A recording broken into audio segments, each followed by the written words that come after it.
you know you have something good inside of you. You know there's some energy in there that you just want it to come out. You want it to come out and you want to do something good with it, but maybe you don't know how, or maybe you're just depressed and not feeling well. Well, my guest here on the Bo Knows Who is Changing the World podcast knows how to bring that out of you. His name is Robert Raymond Riopel. Oh no, I did it wrong. Did I say it right or no? You're close. You got the last part, but you know, Bo, it's all good. Because Bo knows. Bo knows. Okay, now say it real. Oh my gosh. Think of it like a real pal. A real pal. Just think of it like that. Okay. Real. Say it for me. Real pal. Riopel. See, I was overthinking it, wasn't I? Yep. So Robert, welcome to the show. And you're a published author and you're a speaker. And basically, you're just a happy guy, really. That's what it is. And you're bringing that out of people. How do you, what got you into this? I mean, you've always felt this way. What got you to, say, write your first book? Well, Chris, it's interesting because one of the things my parents taught me, especially my mom, growing up, is that no matter what's going on in your day, when you walk into work, your job, whatever you're doing, you leave your problems at the door. And so in a lot of the things I would do, I was known as Mr. Happy, because I was big about having a great time. And, when we go back, I was also taught work hard and stay loyal. Find a job that was going to be the most secure and pay you the most money possible. But the problem with that was it was also tagged with, even if you don't enjoy it, Ooh. You do what you need to do to take care of your family. And so I grew up in an area where it's very job business. What's the best union? Where can you go? Because that's security. Yeah. That's security. And by the time I was 21, I'd actually been laid off from 3 different companies because they were downsizing, closing factories, whatever it was. And of course, I'm pissed. I'm like, I'm working hard. I'm staying loyal. But I'm so glad it taught me a lesson back then, Chris, that at the age of 21, I realized if I wanted any kind of success in my life, I had to take control of it. And where I live in Alberta, in Canada, in 1989, when I was laid off from that 3rd job, newly married, and I want to take care of my wife, there's no work because we're in the middle of an oil bust. Oil prices are down, and when that happens here in Alberta, there's not a lot of work. And I looked for that real job for about 3 months, couldn't find it, and I knew, again, ingrained in me, do something to support your family. So I started delivering pizzas, and I started delivering pizzas for Domino's Pizza. Right. I became known as Mr. Happy because people knew if I walked in the store and you were in a grumpy mood, and I know you can relate to this, one person's negative energy can absolutely impact everybody. Oh, yeah. I know that. Yeah. Yeah. So I would walk in, and if someone was in a bad mood, I made it my mission. I would not quit bugging them until they were having a good time. Good. And so it came to the point where as soon as I'd open the door, everybody and it changed the whole environment. And because of that kind of my attitude, my energy, I ended up becoming a manager. My wife became my assistant manager. We did what we knew to do, work hard, 7 days a week, open to close. Yeah. And we actually had the opportunity a year and a half later, my franchisee decided he wanted out of Domino's Pizza. We wanted in. I was qualified to be a franchisee. And our mindset was, though, we knew if a new owner came in, the managers are the first ones let go. So fear kicked in. Is like, how do we rectify that? Oh, I know. Let's buy the stores. But there's one problem. Even though I was qualified to be a franchisee, I'm making $400 a week, Chris. Yeah. We had no money to do it. Yeah. But one of the things that we have that has worked well with us is passion. If there's something I truly want to do, I'm going to find a way. I'm going to learn. It took us about 4 months of learning, making mistakes, doing a lot of things. We ended up buying both of the stores. Yeah. We did it with absolutely no money of our own, and we became franchisees. And it was like, oh, we've got it made because we're now entrepreneurs. Yeah. But here's the problem. We knew how to manage a store. We didn't know how to run a business. And we didn't know spending habits. By the time we were franchisees for 8 years, we're over $150,000 in debt and going down quick. And that's when we were introduced to personal development for the first time. We ended up going to an evening that led to us buying something we couldn't afford, a 3-day weekend training. We walked into that training in June of 2001, $150,000 in debt, stressed out beyond belief. because I don't know if you've ever had to go through it, but I found financial stress is probably one of the worst stresses a person can Oh, go through. I can relate for sure. Yeah. I know. 3 days later, we walk out with a whole different mindset. We start putting into practice. That's the key. We actually took action on what we had learned and the changes that we saw in that 3 days. The next thing you know, we went from being $150,000 in debt to actually being retired, completely financially free 9 months later at the age of 32. And my mind went, that worked. That worked. And that's where it tapped into my passion, that if I could even help one person do what my wife and I had been able to do, go from financial stress to financial freedom, it'd make it all worthwhile. And I knew I wanted to be a trainer. And so for the last 19 plus years now, I've been blessed. I've traveled all over the world. I've personally taught over 500,000 people how to create financial freedom in their life. And I get to do what I love, prior to COVID, of course, traveling. And, it's just, I love to help people unlock what's already inside of them. It's all in there. It's really what you're saying. Everything is already in you. You just got to be unburied, and you got to unpile the stuff that's on top of it. I suppose, to use an analogy, there's junk all over the top. There's just a pile of stuff on top of that good stuff in your brain somewhere. Yeah, that's kind of what. And that workshop, that 3-day workshop, undid all that for you, apparently, right? It started the change because I realized, and I became an avid student. When we retired for the first time, I started learning from as many people as I could, because I'm a big believer. Don't just learn one way. Don't just learn from one person. So I started learning from as many masters as I could. I became an open book. And even today, even though I've trained all over the world, I'm a student. I love to get in the audience and learn, because I know the moment I quit learning is the moment I'm done. Yeah. And so I choose not to quit learning. That's one reason I do podcasts, to be honest with you, to get people like yourself on. And I think, wow, very different perspectives all the time. So learning, you should always be learning. Tell us about your book that I see behind you, Success Left a Clue. What's that all about? I haven't seen it. I haven't read it yet. Yeah, it's basically 6 steps that I designed on how to create the life of your dreams. Okay.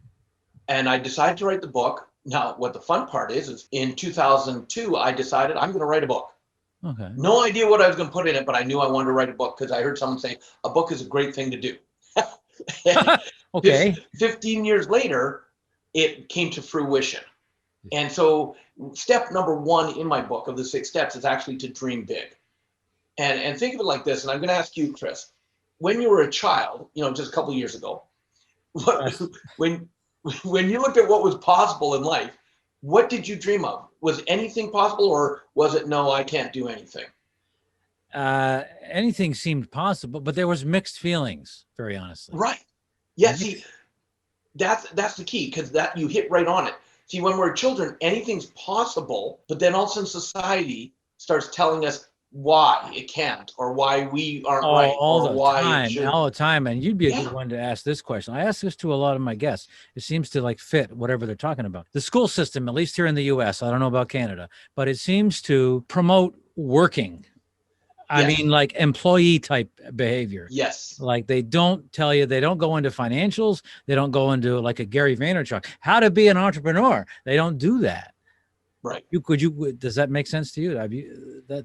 I just had this conversation because look at the origin. It used to only be the wealthy families that had education, and poor families, you were kept ignorant. But if you look at the word kindergarten is a German word that means children's garden. And if you go back into the origins, and I think it was in the 1600s somewhere, Germany needed both parents in the factories, needed both parents working. So they're like, how can we do that? They have families to take care of. So they decided to take children into the children's garden and start taking care of them. And they realized, now we've got both parents in the factories and working. Oh, and if we teach the children to become our next workers, we could educate them. And that's where the schools really became what they are today. And that's why you don't get financial education.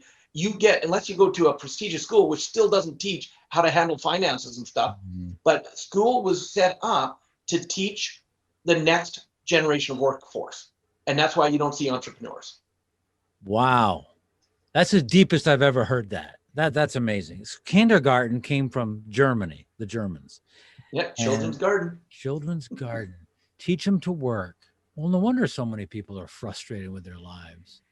And no wonder so many people say, how many people say TGIF? They can't stand what happens during the week.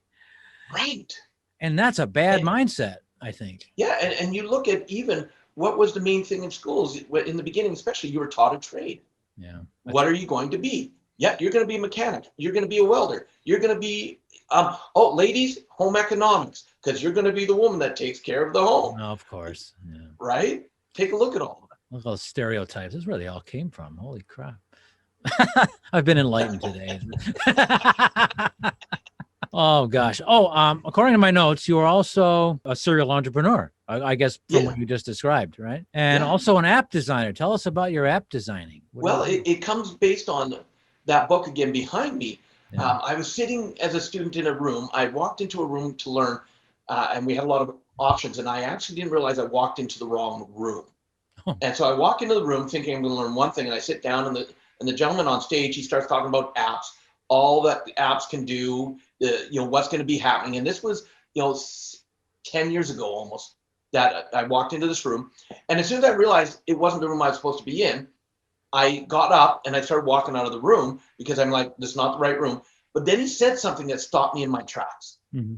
He said, most businesses, they'll start their business, design their website, launch their business, and then as an afterthought, they may design an app. Why not design an app to launch your business? Ooh. And right?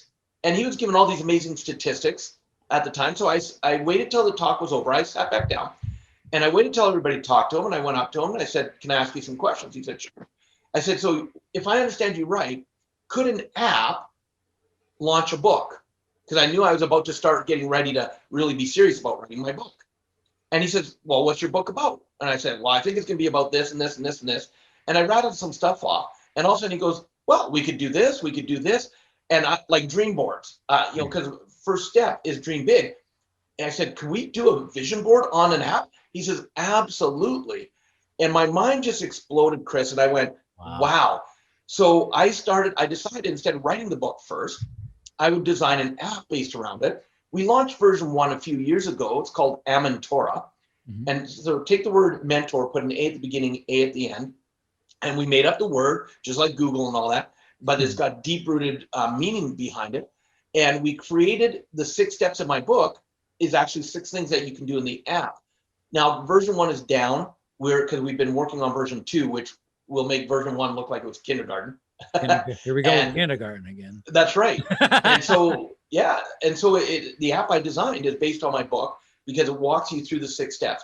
You can create vision boards. We use artificial intelligence, that is, you're dragging pictures over, it's reading the picture and generating a list of words of what's in that picture so you can then grab that word and put it on top. Accountability is a big one. Mm-hmm. Finding mentors is a big thing. Mm-hmm. Having a success journal is a big thing. So we have all these things designed in the app. So it's like having that mentor in their pocket. Wow. I got no response to that. I don't even have a follow-up question to that. But that's just awesome. That's just great. Wow, I could have used that a little while ago. No, I know I got a book inside me somewhere. I know there is. Well, see, Chris, that's why I designed the app, because it's what I needed. Yeah. See, that's why you write a book, because it's what you need. Mm-hmm. Yeah, I guarantee you, if you and I were to sit and look at more of your interviews, one of the beautiful things about what you're doing with your podcast is once a year you've got a book already done. Already done. All the interviews and everything I said, they said, yeah, you're right. Can transcribe them all. Yep. All this text. As a book. Absolutely. Well, gee, I'm glad I talked to you today. and look, keep it simple. I haven't recorded an episode of my podcast in over 2 years. But my podcast, out of 104 episodes, I maybe did 4 interviews. The rest was just me. I'd be in a hotel somewhere around the world getting ready to do a training. I had listed down thoughts I'd had, and I'd on my phone, because one of my big things, write it down. It's a clue I give people. Reason my book's called Success Left a Clue is because I've noticed success clues all over the place. And one is I will never rely on my brain, because I can think of something and then it's gone and I'm like, what was it? So I write it down. So exactly. So what I did is I did these 104, and every time I would do an episode, I'd instantly go to Fiverr.com. I'd have the episode transcribed. And on my website, it's got the audio and the transcriptions because people like to learn in different ways. Yes, they do. And just a week and a half ago, 2 weeks ago, my very first virtual assistant that I brought on board, and her first task is she went through my 104 episodes and I had her categorize them. Yeah. And she said, well, what kind of categories? I said, I'm leaving that up to you because I don't want to influence. I want you to be listening and reading, and then you tell me which ones fit together in your opinion. And she ended up coming up with 6 categories. And she had like, this one has 9 episodes in it. This one has 15. And here's the beautiful thing, Chris. I just created 6 more books. Limitless. Right. I already have a book out there, or 2 or 3 or 4. Exactly. How many episodes have you created? Well, a whole year's worth. So yeah, once a year, I don't know, 50, 80. Yeah. So some of them were the early ones I would want to forget, but no, look, yeah, it's repurposing the information that's in it. Yeah. And so now I'm going to make them. I went back to Fiverr. I found someone to create a PDF for me. I said, here's the transcripts of 9 episodes. Put some graphics into it. Make it look nice. Next thing you know, I got a 35-page PDF in a week from her. And that's awesome. She rewrote my words so it didn't sound like just a transcript. Cost me $150 US to do it, Chris. That's it. $150. $150. $150 to do it. I know about Fiverr. I've used Fiverr before. I'm aware. Yeah, I love Fiverr. Yeah. And so now I've got already one PDF ready to go, which I'll use for advertising, for lead capture, for bump up sales. Because think of this, I bring people to my website and I say, here's my PDF on the authority key, and I have 6 others.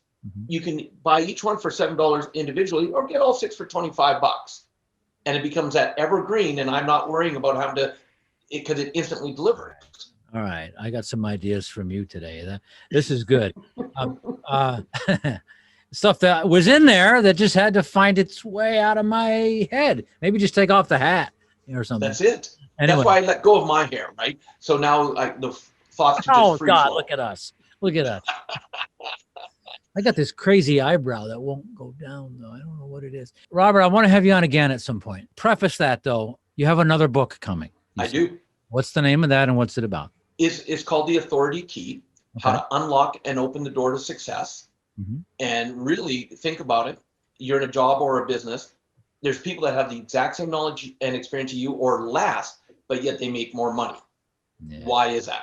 Well, they're seen as an authority, and that's why people are finding them and paying them more money. So I will walk people through, again, from all my years of traveling around the world and being on stage with some of the greatest entrepreneurs in the world, is going to work on, here's practical skills on how to be an authority.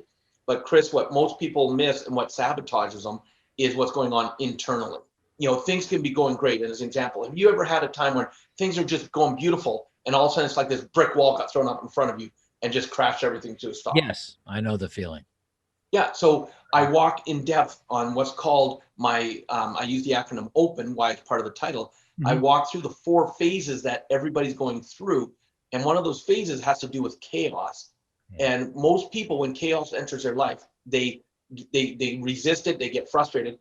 But chaos is natural, and I show them how to embrace chaos and actually how to flow through it instead of it stopping them. Can't wait for that one. When's it due out? We're still a few months out. Okay. We're in the process of writing it. And so, yeah, I'd say probably end of the year or beginning of the new year. Okay, very cool. We'll look for that. Couple questions. We're going to wrap up here. What's your favorite movie? I was just thinking about this the other day. Heat. I don't know that one. With Al Pacino, Robert De Niro. Yes. I haven't seen it. It's a classic for me. Yeah, it is. Classic. And Val Kilmer, my wife's favorite actor. Oh, yes. One more question. If you had a time machine, a DeLorean or a TARDIS from Doctor Who, one of them, and you had the opportunity to go back and visit a person from the past that you respect, who isn't alive or with us anymore, and you could be just one person, who might that be? Famous? Wow. It could be a relative, it could be a famous person, doesn't matter. Just curious. Who would that be? Yeah. Man, you stumped me there, Chris, and that doesn't happen very often. Well, I will tell you that a lot of people talk about grandparents. Yeah. One person Yeah. said they wanted to meet Jesus, honestly. So it could, and other people said they would like to meet, somebody that inspired them to do, the work they're doing or whatever. So Yeah. And going on the grandparents one is my grandfather that I never got to meet because he had passed away before I was born. Mhm. But all the stories I always hear about him, it sounds like I've reflected a lot of his personality and his zest for life. Right. And so I would say that would probably be who, because all my other grandparents, I got to know them. But him I never did. So Okay. I think that's who it would be. I Okay. appreciate the prompt because that one stumped me, and I'm like, A bit of a personal thing, rather than all the. So yeah. I like to do that. Robert, would you like to come on again at some point? I'd love to have you. Look, you asked, I will answer. I love to Okay. be of service in any way I can. All right. So absolutely. Maybe towards the end of the year when your new book is a little closer and we'll go into some of that, or maybe just some more of your happiness, just that even. Yeah. Well, because I wanted to get in a conversation with you too. One of the things on my bucket list on one of my vision boards is I originally wanted to be an actor and be in at least one show, but then it changed to I want to do a voiceover for an animated movie. Oh my goodness, I want to do that. You got a voice. You could do it. You could. I would have fun with it. I'd have fun. Yeah, you would. You would. So now that is now officially public knowledge. Hey, he wants to do a voice over. Yeah, right there. He's the guy. Anyway, anyway, Robert, I like to leave with this. Thank you very much, and live long and prosper. Absolutely. You got it right. Perfect. Thanks a lot.